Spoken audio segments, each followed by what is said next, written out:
পাবেল ভাই, আসলে রাজনৈতিক তাৎপর্যটা একটু বুঝতে চাই যে আগে হলে কি হবে আর নির্বাচনের দিন হলে কি হবে, যেটি রাজ্জাকি ভাই বললেন যে নিশ্চয়ই তাৎপর্য আছে, না হলে তো দুই দল মেনে নিত।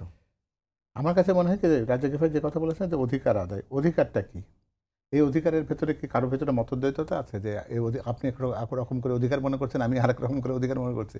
আমরা সবাই ধরে নিচ্ছি গণভোটটি হবে, কিন্তু রাজনৈতিক ইয়েতে মার্কায় তো বা প্রতীকে তো এই গণভোটটা হচ্ছে না।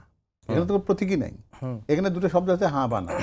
তো সেই জায়গাতে এই আপনি বাস্তবতাকে যদি আমি বুঝতে হয় যে নভেম্বরের মধ্যে করতে হবে, কারণ ওরা তারাও জানে যে তফসিল ঘোষণার জন্য আর হাতে সময় নেই।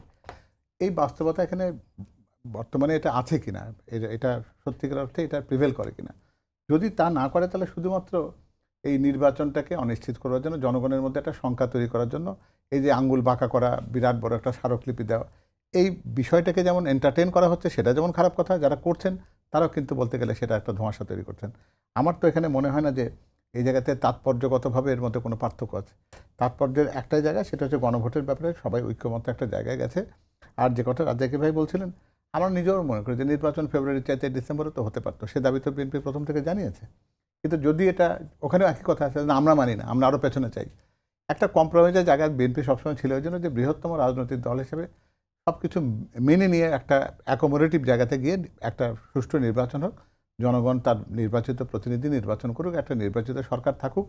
এর বাইরেতে বিএনপির কিন্তু সত্যিকার অর্থে তাৎপর্য খুঁজবার মতো কোনো বিষয় এই জায়গাতে নেই।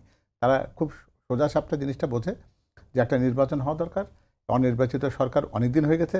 যেটা রাজ্জাকি ভাই বলছিলেন যে সংবিধান নিয়ে বেশ কিছু প্রশ্ন এসে যাচ্ছে, সেটাকে আরও লম্বা না করে, সেটাকে আরও জটিল না করে উচিত হচ্ছে একটা জাতীয় সংসদে নির্বাচন করে।